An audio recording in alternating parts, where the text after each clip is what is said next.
Ladies and gentlemen, boys and girls, I made a video a while back for a tier list for spirits of the Academy, the Army, and the Command, for the Officer Corps, for the Army Command, specifically Army Command. And you guys really liked that video. Let's do it again, but let's do it for the Air Force. Hey, and if this video does well, we'll get, I don't know, 20k likes. We'll do the Navy Command as well. But let's focus on the Air Force today, boys. All right, first of all, let's start with the spirit of the Air Force, which is the left one. Surprisingly, the Air Force Command doesn't have 3 slots. It doesn't have the Academy. The Academy has been removed. Surprisingly, I wonder why they give less actual spirits for the Air Force. It feels like the Air Force is something you use more than the Navy. But once again, paradox. Anywho, first of all, Spirit of the Air Force, which is the left button. And the first one we've got here is the Independent Air Force. And to be fair, we're starting off on a pretty spicy one. This reduces the cost of Air Force significantly. So let's set you up with a scenario. Let's say you are an air controller multiplayer, Hoi 4 Boyo, and you're playing as Hungary or Canada because they're the traditional Air Force command. I know, surprisingly, Hungary, I know, right? It's because of the aluminium. That's the real reason why this Boyo. 160 aluminiums. And there's more aluminium in the focus tree too. And then if you hop into, let's say, Chief of the Air Force, you've got 1 here. And then in your high command, we have 1, and we have 2. There's only 3 options, but potentially that's saving you maybe 100 or 150 political power in the long run. So it is something to think about, particularly if you are a primarily Air Force-based nation. So Independent Air Force is a little bit situational. However, it is very strong. I personally think if you're playing as a nation that is Air Force heavy historically, such as, let's say, Germany or United States, or particularly Britain. Let's have a look at Britain for a second. So Britain, under Chief of the Air Force, has 3 options.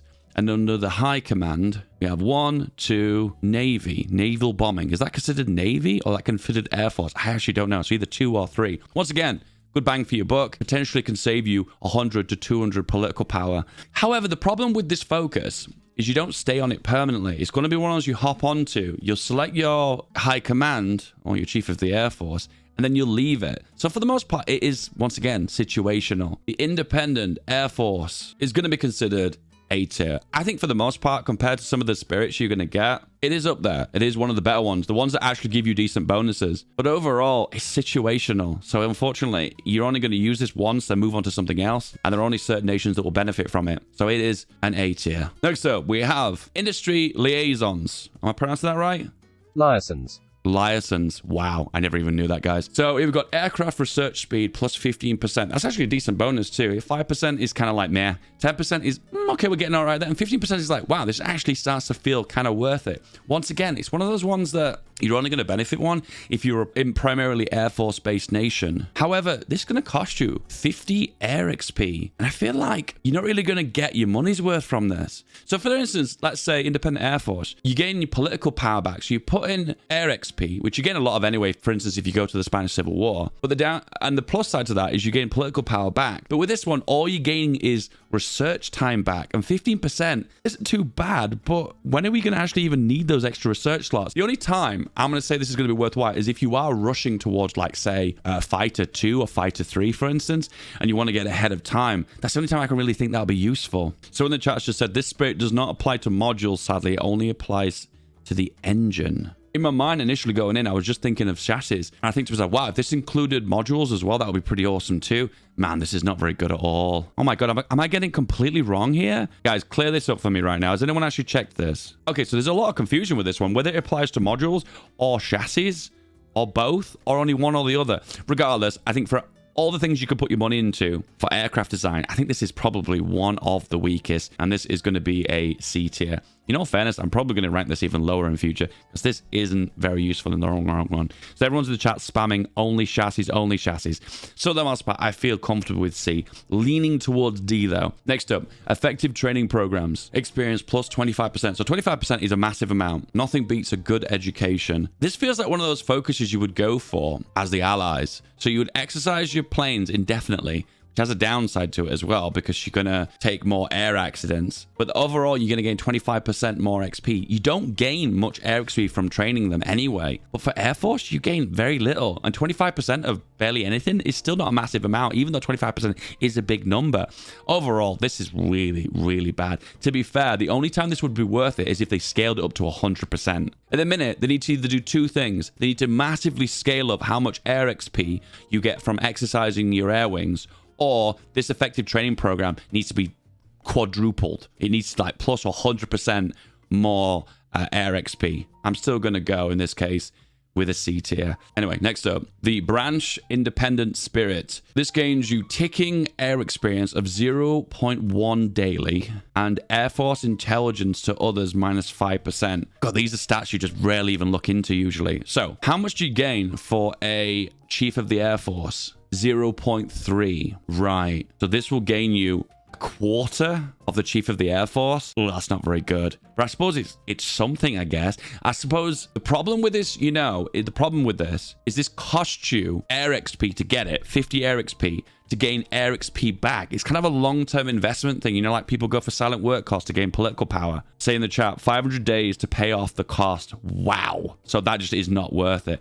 And then the actual Air Force intelligence to others minus 5%. I would presume more intelligence would give you more detection. But right now, these battles are so early, it's hard to determine that. Wow. There's no doubt about it, guys. There's no doubt about it. This is awful. This needs to be buffed massively because this is incredibly weak. The biggest reason this is so bad is that you have to invest so much into it to gain so little back. No shadow of a doubt, this is a D tier. This is really, really bad. Next up, Air Crew Surveys. If you watch any of my videos on my main channel, you'll know I pick this all the time. So this costs you 50 air XP. It reduces air accidents by 25%, which is a massive problem, particularly if you're exercising your planes.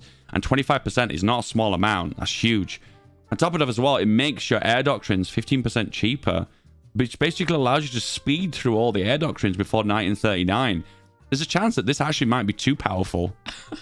Because the truth is, most players love professional officer corps, which reduces doctrine cost by 5%. And people love this one. But this one doesn't reduce it by 5%. It reduces by 15%. There's actually a chance this is swung completely in the opposite direction. This is way too OP. So there's no shadow of a doubt, guys, this is S tier. Hence the reason why in so many of my games, I select it because it is devastatingly strong. Alrighty then. Next up, Spirits of the Air Force Command. So these ones are a little bit different from all the others. So like there's an incremental cost. Army Command and Navy Command has incremental costs. We've got 20 on the first one, 35 on the next, and 50 on the next. Same with the land text as well. 20, 35, 50. I think in the base game, when we first were introduced to these features, they were actually cost more than this and they've been decreased over time. Anyway, regardless of the two options you've got for Air Force Command, they both cost 50. However, that's not even a big deal because grinding air experience, particularly in the Spanish Civil War or early Japan versus China, is super easy to do. So regardless of the fact that these cost more, don't worry about it. For the most part, you will have more air experience. I think for the most part, the amount of air experience you gain actively in air combat is actually too high at the moment. I think that seriously needs to be nerfed. I think the reason why I think that way is because actively participating in air battles gains you a ridiculous amount of air XP. We're talking, if you're Germany and you send air volunteers to the Spanish Civil War, you're going to gain like a roughly on average 500 to 600 air experience. And if you go for all the right doctrines and all the right officer corps, you can unlock the entirety of your air doctrine tier all the way to the bottom if you play your cards right. However, if you're like say France or the United Kingdom and you just exercise considerably, the amount of XP you get in comparison is nothing. Nothing in comparison. We're talking you're going to gain maybe from 1936 to 1939, maybe 20 or 30 air experience compared to the massive 500, 600 you'll get from the Spanish Civil War. Anyway, here we go. Spirit of the Air Force Command. Battlefield Air Interdiction. I'm excited about this, by the way, because I don't select a lot of these, and I know there's some of them that have got some cool bonuses I'm just not aware of. So first of all, escort efficiency plus 5%. So what that basically means is if you've got planes that are doing air superiority on the same mission where bombers are doing close air support or strategic bombing, the bombers will have an active defense against, I believe, other fighters in that region as well. So it's like an extra layer of defense on top of the bombers if they're being escorted by fighters.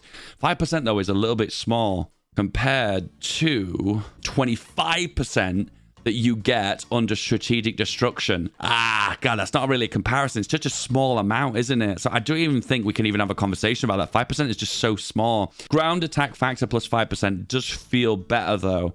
So that basically means that whenever you're doing a close air support mission, you get a bonus of 5% to your ground attack. 5% is just so small. Now, don't get me wrong. If you're building an army based on close air support or maybe tactical bombers, and the main power behind your planes is bombing, then ground attack factor might be viable. But of all of these spirits, that one is so unbelievably weak. The bonuses just aren't worth your time. So in that case, this is no shadow of a doubt a D tier. Why would you ever select this one? I'll never know. Next up, veteran air instructors. Air wing experience loss when killed minus 25%. So this would retain air experience for a longer duration. I'm presuming. It's one of those ones that feels to me like it could potentially be really good. But if you're in a situation that you're losing more experience than you're gaining, you're kind of losing, aren't you? So how are you able to make up ground from that? It kind of feels like, where does this fit in? I suppose if you're in a situation where you're winning and you're completely decimating the other player or the AI, this would gain you significantly more XP. I feel like this could be relevant. I feel like this one needs some testing because I think this might actually be something really good. This might be potentially really great if you're winning and then it makes you snowball even faster and it makes all your air wings to veterans. So there's a part of me that says, I don't want to bash this one too much because I think this one might actually be a dark horse. The only downside to this focus that I mentioned before is that this replaces the slot of another spirit that might be better, which is kind of a weird thing to say, but this is what we're working with a bit. Some of these spirits are pretty good. Anyway, next up, centralized control. Fighter detection plus 10%. This is amazing for dogfights. And also air mission efficiency plus 10%. Now, if you watched a few of my videos, you'll know I pick this one very frequently too. You got this button here, more air crews. And if you look really closely, 20 command points gives you a 10% efficiency boost in Northern Balkans. And that's exactly what this is doing. It adds a further 10% air mission efficiency. And from my testing, it does appear that if you're lacking in range, for instance, let's say using interwar planes, this will give you that additional boost that will allow you to have more air efficiency in this zone. So you stack both of them on top of each other. I don't like selecting this one. However, the bonuses are just so good, it's hard not to. And remember, it doesn't specifically say air mission efficiency 10% for just fighters or for just bombers. It's for everything. So basically, you're paying for more air crews for free for everything. It doesn't require command power, and it's universal for your entire air force. I can't see this one any other than S tier, guys. The biggest issue I find with this one is what other options have you got? Because once again, the bonuses are just so worth it. And when it comes down to it, fighter detection is your ability to down other fighters and win the air war. So fighter detection plus 10% is basically mini radar. Oh, guys, I want to put this in anything other than S tier, but my instincts are saying this has got to be an S tier. We'll come back to this one, okay? Because I want to see if there's anything else that can beat it. Next up, airborne heroes. Ace effectiveness plus 50%. Let's hop over to Germany. So at the very start of the game, you start off with an ace. Enric Booby Hartmann. Gives you 12% extra speed, 15% air attack, and 22% extra agility. Some of those bonuses are really, really good. And now you don't have to worry about the size of the air wing. These are the flat bonuses you will gain for that air wing if he is attached onto it. So for the most part, aces are really good. You seem to generate a lot less aces recently. I think they nerfed it after I would exploit them in the Spanish Civil War. So let's just see what we do here. So if we assign, so it does increases the effectiveness of aces by 50%. I think this bonus of 50% is massive. Here's the big however. If you're not generating many aces, this is rubbish. And at the moment, it's really difficult to predictively make aces. I would rank this one S tier. No shadow of a doubt. This would be an S tier. But the biggest problem we're getting, guys, is I can't find a reliable way of generating aces. So I'm forced to give this one an A tier. Everyone disagree in the chat. Last but not least, for the standard generic spirits, we have air power projection plus 10%. This is interesting. So this is paired beautifully with paratroopers, isn't it? Because at the end of the day, you need to get over the threshold. Is it 50% air superiority to drop paratroopers? So this could actually give you that little bit of a push to stack the 1.25 air superiority per plane. So let's use this as an example. Let's turn the AI off. We have 58 air power in this region. 58. Let's remember that. 58. So we go for air power projection plus 10%. We go from 58 to 64. I'll be real with you, that's a decent increase, but it's situational, isn't it? At the end of the day, one of the main reasons to get air superiority is to drop paratroopers. And I suppose it gives you that little bit of an extra bonus on the ground as well. So for instance, as an example here, having full air superiority in this region reduces the enemy's defense by 11.8%. So having that little bit of extra projection will reduce the defense and breakthrough of the enemy by an amount. I don't really feel like it would be a big amount. I think the secret behind this spirit is extra power trooper projection. That's the biggest one. The only time you would go for this is if you go in paratrooper heavy.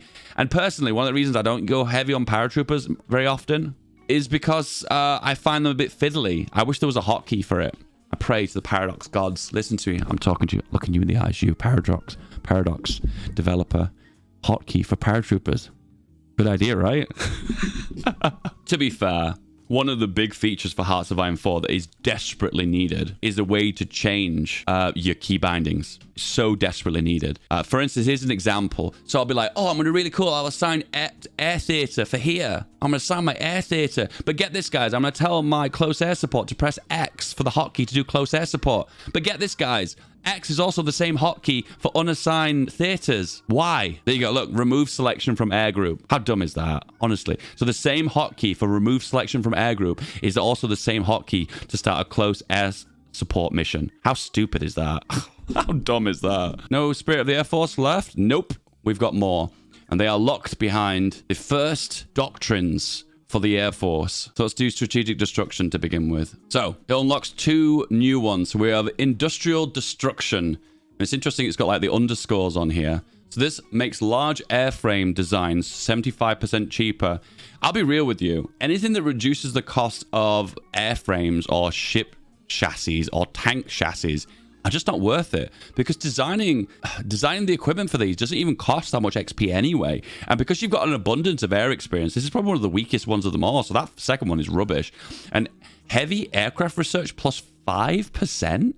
When this one does 15%? Why would I ever pick this? Guys, there's no argument here. That is so rubbish. That needs to be buffed. No doubt about that, boys. That is incredibly bad. All right, next one is under the next tier. Total Devastation plus 10% strategic bombing.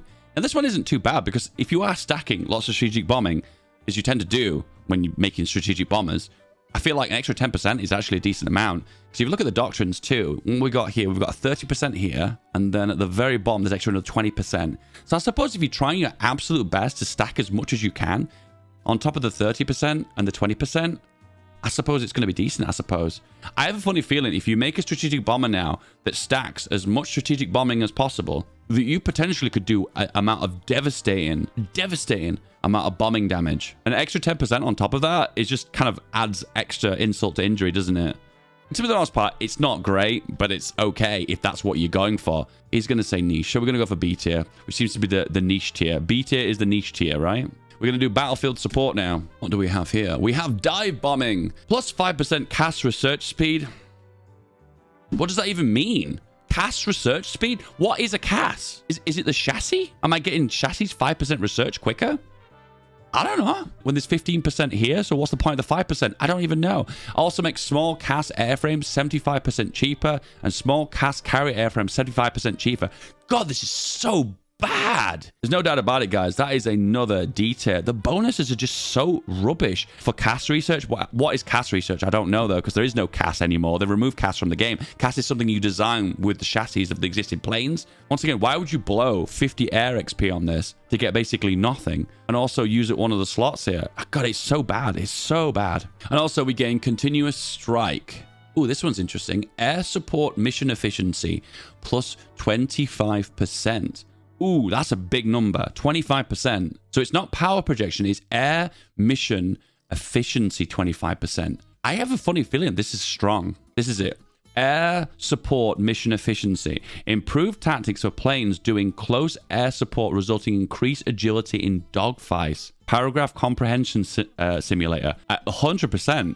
Like, trying to read between the words of these bonuses is quite difficult, isn't it? So basically, my understanding of this is this gives a boost to agility when CAS are doing dogfight. So basically, it gives CAS more dogfighting ability. That's my understanding here. If I understand this correctly, CAS, when they're doing close air support missions, they get a penalty to agility when they're on, because they're carrying a heavy bomb. That's the idea behind it, I guess. So we'll go for the CAS here. And if you go on close air support, you get a penalty of 20 agility when doing that mission. So what it's basically doing is it's recovering some of the losses of agility on close air support missions. The scary part of this is, I think there's a strategy around spamming only CAS and having continuous strike, and therefore having your CAS have combat effectiveness in the air. Oh, this would need to be tested, but I think this might actually be spicy. So I personally think this is leaning towards the S tier. But I will say one thing though, maybe we should put an extra note on a few of these. Some of these might require testing. Particularly, continuous strike needs more testing, and I feel like veteran air instructors also needs more testing. If you guys want to be the big boyos and test these ones out, that would be amazing. All right, next up, Operation Integrity. Used to be an old meta, this one, but no one ever goes for this anymore. It's bonuses to tactical bombers. All right, Material Destruction, plus 5% tactical bombing, research speed, and minus 75% medium airframe design costs. Absolutely pish. It's so bad. It's so bad. Next up, we have air superiority plus 5%. Oh, stacking air superiority is like standard air game, isn't it? Because that's where you get these bonuses here. You reduce the enemy's defense and enemy's breakthrough by potentially as high as you can stack your air superiority bonus. So potentially, if we're going for this mass strike, let's see how much extra we get. 11.8% too. 13.2%. This is potentially good. It's the same as the strategic destruction one. If you're stacking loads of strategic bombing, you can do bombing more effectively. And if you're stacking lots of air superiority, you could potentially do a lot of air superiority damage, which is kind of the whole point of making mass fighters. This is actually really good. I think for the most part, once again, a little bit situational because you're spamming a lot of fighters, but for the most part, this is really good. I mean, at the end of the day, adding air superiority on to your fighters is kind of the idea behind it. It's pretty good. Yeah, I feel like that's how we've created. S tier is amazing. You should always do it. A tier is really good. B tier is niche. C is why would you pick that? And D is what's wrong with you? That seems to be the pattern we're going for right now. Okay, I wasn't even aware this was even a thing. One of the guys in the chat, thank you so much for letting me know this. I didn't even know this was a thing. So this is a unique Spirit of the Air Force command, only for the UK, as far as I'm aware. And here we go. It is the CAG Night Fighting. Carrier night traffic plus 50%. So potentially more planes can be on missions at night. Interesting. And also carrier night penalty reduction plus 33%. And I think Britain also has... No, they don't. Oh, they do. They have the night operations Air Force command, which is the better of the three as well. Wow. Night fighting carriers. God, they're so specific though, isn't it? These bonuses are massive, by the way. So potentially more planes in combat at night, and also the night penalties an extra 33% as well. You know, the only problem with this is if you just don't care about carriers, which a lot of people don't, this is kind of a bit weird, isn't it? And I'll be real with you. Sometimes I play Hoi 4 and I just don't care about the Navy. And I feel like if I'm having playing the UK one day and I'm like, you know what? I don't care about the Navy. I'm just gonna make a death stack. This means nothing to me. I suppose it's kind of cool that it exists, though, I suppose. You see, this is like an A minus because it falls under the B tier for being niche, but the bonuses are actually really strong if stacked with the night fighting penalties reductions. So everything in my heart and soul is saying give this a B tier because it's niche, but I think the bonuses here are actually worth it, particularly if you're playing as the UK. A minus, we'll say. It just gets over the line for B tier. So be aware that this one is specifically only for the UK and it's not locked behind a national focus or a specific doctrine. Why does the UK get this? I don't even know. And there's no like text anywhere to tell you that you get this specific one spirit for the Air Force, even though it's naval orientated? That's a really good point too. This is Navy orientated, but it appears under the Air Force command. I don't get it, but it's here. It's a thing. It's a thing. And there is one more. Specifically, this is unlocked only under communist nations, and it is this one. Steel wings, steel hearts. Untrained pilots penalty for new air wings minus 33%. So basically what it's saying is the penalties you get for having low level fighter wings, basically only level 1 to level 2, which is kind of niche, the penalties are reduced. So minus 15% all around. And if we go for this one, it's still minus 15%. Maybe it's a hidden number in the back end. I don't know. Or maybe we've got to make the air wing again. Oh, there we go. It's now 10%. We had to remake the air wing for it. The only time this would be useful, this is very Soviet Union, is that you're at war with Germany. Classic Barbarossa, East versus West. And you've got loads of planes in stockpile, and then you simultaneously need to make them all. But before you do that, you hop onto this focus, and then you move on to like centralized control afterwards. That's the only time that would actually be kind of relevant. But it's kind of nice that it exists, I suppose, because it gives you the ability to pump out a load of planes and not have to deal with this big penalty. It's very situational though, isn't it? It's like an emergency, we need to create loads of pilots button, and I don't want to have to deal with the big penalty that rookie pilots experience, so we'll reduce that penalty by a relatively small amount, 5%. Man, there's not going to be many situations where, one, you're going to be communist, two, you're going to have a load of air wings that you need to deploy in a short period of time, and there's going to be not enough time to actually exercise them to level 3, and then you have 50 XP spare, so you can go for this spirit before you deploy the air wings. My goodness, there's so many levels on that one. I'm kind of leaning towards C tier with that one as well. B minus maybe? Yeah, I'm sorry, it's a C tier. There's just too many variables there. How many variables is there to specifically get that one scenario when this would actually be relevant? So, after concluding all the bonuses, specifically a lot of these bonuses under the spirit of the Air Force Command, we come back to centralized control. And the question is, based on all the discoveries we've made so far, is centralized control any good? And the answer is yes. It is. It really is. Do you know what's super sad about this, guys? Is these are the two I select every single game. And I expected to go through all of these spirits, and I was expecting to find ones that I thought were weak, but it turns out they were OP because there's some stat that I misread at some point. And I did find that with the land spirits, but the air ones, unfortunately, I'm going to probably play the exact same game. So my Hoi 4 game, after doing this tier list, is pretty much going to be exactly the same.